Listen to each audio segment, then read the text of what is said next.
보지 아니하였도다. 아멘.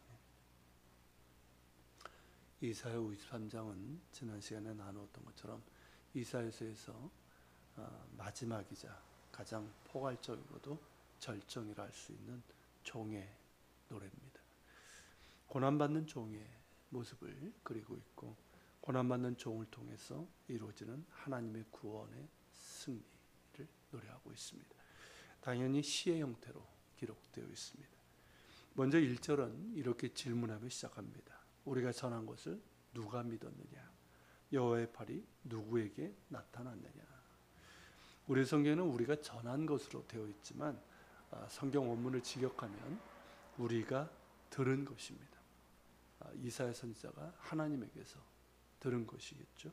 그리고 나아가서 예수 그리스도를 만난 사람들, 그리고 그 복음을 전하는 자들에게 해당이 될 것입니다. 그리고 여호와의 팔은 하나님의 구원의 능력을 말합니다. 이런 의미를 살려서 1절을 읽으면 우리가 들은 것을 누가 믿겠느냐? 여호와의 구원의 능력이 이런 식으로 나타날 것이라고 누가 생각이나 했겠는가 하는 질문입니다. 여호와의 종을 통해서 이루어져야 하시는 하나님의 구원이 이렇게 나타날 것이라고는 기대하지 않았고 상상조차 하지 않았다는 것입니다. 세상이 기대하는 것과는 완전히 다르기 때문입니다.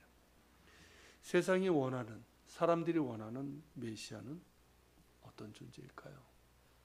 아주 강력한 힘과 능력으로 원수를 제압하고 또한 우리가 원하는 것을 이루어주는 존재입니다. 그것을 구원이라고 생각합니다. 이를테면 슈퍼맨과 같은 존재입니다. 어느 누구도 이렇게 초라하고 또한 무력하게 짓밟히고 버림받고 고난당하는 메시아, 죽임당하는 메시아는 상상도 못했고 그런 메시아를 원하지도 않았습니다.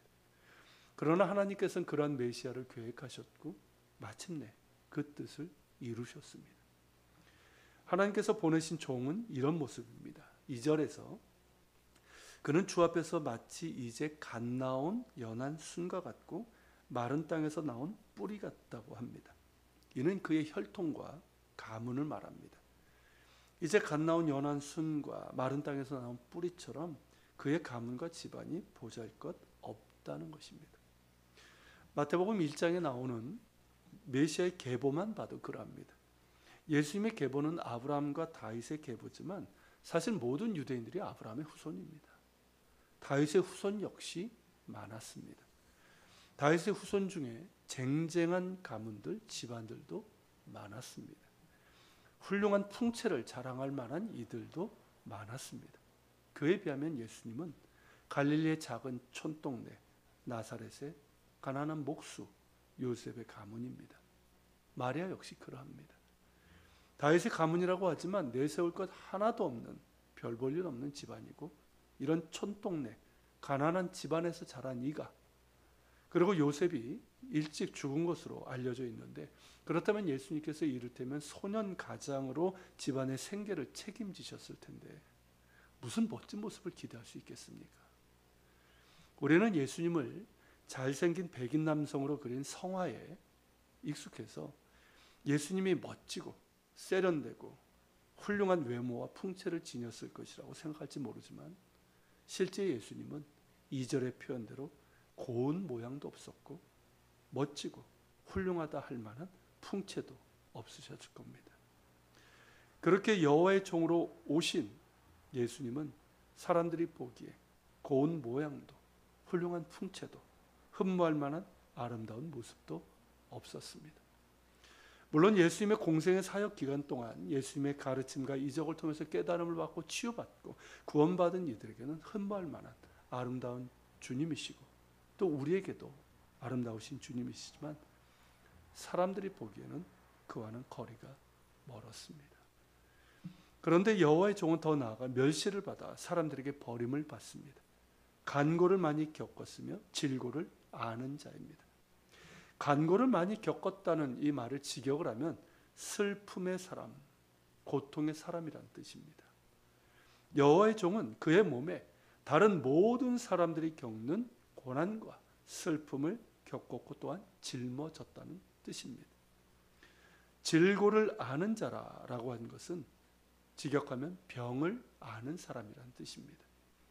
이는 여호와의 종이 병치레를 했다는 뜻으로 볼 수도 있고 병든 자의 고통과 슬픔을 아는 사람이란 의미로도 볼 수 있습니다. 저는 이 두 가지가 맞다고 생각합니다. 예수님은 하나님의 본체시지만 우리와 같은 육체가 되셨습니다. 우리와 똑같이 태아에서부터 시작해서 성장하셨고 장성하셨습니다. 당연히 우리와 같은 질병도 겪으셨을 겁니다. 지금이야 예방주사와 백신 등으로 인해서 괜찮지만 그런 것들이 없었던 옛날, 불과 몇십 년 전이잖아요. 그 전까지만 해도 유아 사망률이 상당히 높았습니다. 예수님 역시 어린아이들이 겪는 그런 여러 질병을 겪으셨을 겁니다. 아파 누우셨을 것이고 마리아의 간호를 받으셨을 거예요. 가난한 집이었기에 충분한 영양 섭취가 어려웠을 겁니다. 그래서 마르고 얼굴도 좀 창백한 그런 모습으로 자라나셨을 겁니다. 어떤 이들은 예수님을 하나님의 아들로만 생각해서 그런지 이런 질병을 조금도 겪지 않았을 것이라고 생각하는데 그것은 예수님을 모르는 것입니다. 본문의 종의 노래에서도 그러하고 신약성경 히브리서 4장 15절에서도 예수님을 우리의 연약함을 체휼하시는 분, 개역 한글 성경에 그렇게 되어 있죠. 우리의 연약함을 체휼하시는 분이시고 우리와 똑같이 시험을 받으신 이로되 죄는 없으시니라 라고 그렇게 증언하고 있습니다. 하나님의 본체이심에도 인간이 되어 이 땅에 오신 예수님은 태아기서부터 유아기, 소년기, 청소년기, 청장년기 모두를 우리와 똑같이 경험하셨다는 뜻입니다. 우리가 겪는 모든 슬픔과 고통, 굶주림과 육체의 질병, 마음의 아픔까지 모두 경험하셨고 우리가 겪는 시험, 유혹도 또한 겪으셨습니다. 주님의 마지막은 우리 대부분은 경험하지 못한 극단의 고통을 겪으셨고 우리 인간의 절망적인 한계인 죽음까지 경험하셨습니다. 그렇게 우리를 완전히 경험하셨기에 우리를 체휼, 즉 몸으로 체험하셨기에 긍휼히 여기실 수 있으신 겁니다. 그러기에 우리를 온전히 이해해 주시고 도우실 수 있으신 겁니다. 우리같이 되신 주님이 계시기에 흠이 많은 우리가 감히 거룩하신 하나님의 보좌로 은혜의 보좌 앞으로 담대히 나아가 긍휼하심을 받고 때를 따라 돕는 은혜를 얻을 수 있게 된 것입니다. 하지만 사람들은 여호와의 종을 알아보지 못했습니다. 이사야 선지자가 거듭해서 책망하는 것이 눈이 먼 백성입니다. 자신들은 잘 알고 있고 잘났고 옳다고 그렇게 떠들어대는데 실상은 눈먼 자들이고 귀가 어두운 어리석은 자들이라는 겁니다. 그 눈먼 백성의 후손들 역시 여호와의 종을 알아보지 못했습니다. 자신이 원하는 슈퍼맨과 같은 메시아를 상상하며 고운 모양도 없고 풍채도 없고 흠모할 만한 아름다운 것도 없는 여호와의 종을 알아보지 못했습니다. 우리 죄인들을 구원하시기 위해서 하나님의 본체이심에도 우리와 같이 되셔서 우리의 모든 것을 경험하시고 우리를 체휼하시는 여호와의 종을 알아보지 못했습니다.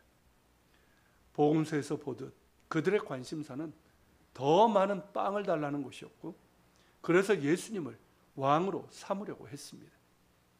주님이 예루살렘에 들어가실 때 호산나 호산나 외쳤던 무리들이 원했던 것도 로마와 헤롯 왕가를 몰아낼 정치적 왕이었습니다. 주님을 3년이나 따랐던 제자들조차도 욕심과 야망에 눈이 멀어서 주님이 왕이 되실 때 우리를 좌우편에 앉게 해달라는 것이었고 누가 크냐는 이 다툼뿐이었습니다. 그렇게 눈먼 제자들에게 주님은 버림을 받았습니다. 눈먼 백성에 의해 버림받아 사형수가 되고 말았습니다. 호산나 환호하던 소리는 십자가에 못 박으라 하는 폭도들의 살결인 외침이 되고 말았습니다. 그렇게 눈먼 제자들과 눈먼 백성들에 의해 여호와의 종은 버림받고 멸시받고 고통을 당했지만 이 눈먼 자들은 그에게서 얼굴을 가리고 귀히 여기지 않았습니다. 그렇다면 이사야 선지자가 직접 언급한 것은 아니지만 이렇게 눈먼 백성들의 어리석고 악한 행태를 고발한 이유는 무엇일까요? 어쩌면 우리에게 이렇게 묻고 있는지도 모르겠습니다. 그렇다면 당신들은 무엇을 보고 있는가? 오늘 우리는 무엇을 보고 있습니까? 오늘 우리는 어떠한 예수님을 보고 있으며 제대로 보고 있는가 하는 이 질문이 아닐까요? 믿지 않는 세상 사람들은 눈먼 백성과 다를 바 없다 하지만 믿는다고 하는 우리는 어떠합니까? 정말 제대로 예수님을 보고 있는 걸까요? 혹시 예수 하면서 실상은 여전히 내가 원하는 예수, 내가 바라는 예수를 보는 것은 아닐까요? 그러면서 내가 만든 예수를 보면서 그걸 예수 믿는 것이라고 생각하고 있는 것은 아닐까요? 좀 무거운 질문일지 모르지만 지금 한국교회 일부 모습을 보면 전혀 아니라고 부인할 수 없는 것이 사실입니다. 이사야 선지자가 눈먼 백성에게 촉구하는 것처럼 우리의 어두운 눈이 밝아지기를 소망합니다.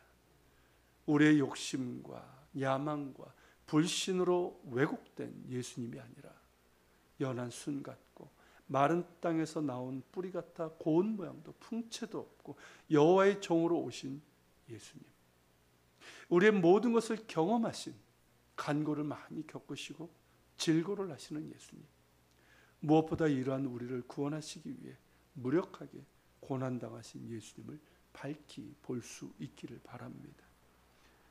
예수님 안에 길이 있습니다. 아버지 하나님께 나아갈 수 있는 구원의 길이 있으며 우리 어리석은 자들이 걸어가야 될 진리의 길이 있습니다. 하나님 나라와 의를 구하는 길이 있습니다. 이 어두운 세상의 빛으로 오신 예수님의 그 빛이 우리의 내면을 밝게 비춰주시고 우리의 어두운 눈을 밝히 열어주시기를 소망합니다. 같이 기도합시다. 이사야 선지자가 전한 이 메시아의 모습, 사람들이 전혀 상상하지 못했고 기대하지 않았던 고난받는 종의 모습이기에 눈먼 백성들을 알아보지 못했고 그렇게 눈먼 제자들, 눈먼 백성의 예수님은 버림을 받으셨습니다. 이사야 선지자가 눈먼 백성을 고발하고 있는 것처럼 오늘날 우리 예수 믿는다고 하는 우리들의 한국교회는 과연 예수님을 바르게 보고 있는 것인지, 교회마다 십자가는 있고 예수 하지만 정작 우리는 제대로 예수님을 보고 있는 것인지 두렵기만 합니다. 주님, 우리의 눈을 열어주소서. 한국교회가 정말 올바로 주님 보게 하시고 주님 믿게 하시고 주님을 따르게 하여 주시옵소서. 우리가 기도하는 주님 앞에 나갑시다.